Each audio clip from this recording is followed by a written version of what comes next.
අසමකරුන්ගිනි සිලු අරගෙන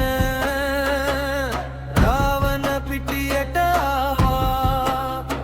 හෙළයක් බලේ ගෝසෙක බැරනාදෙන් රාවණ පිටියට ආවා පුස්කොළ පොතේ විවර කරා මහා බලය ලොවට පෙන්නා හිතටගෙන අරමුණට අභිමානයෙන් යමු සැමා හීන පේන කොට කාලයට පන්නමු ඉදිරියට බලා වීරත්වය ගෙන පාන ඉවසීම ජයට කොඩි නංවන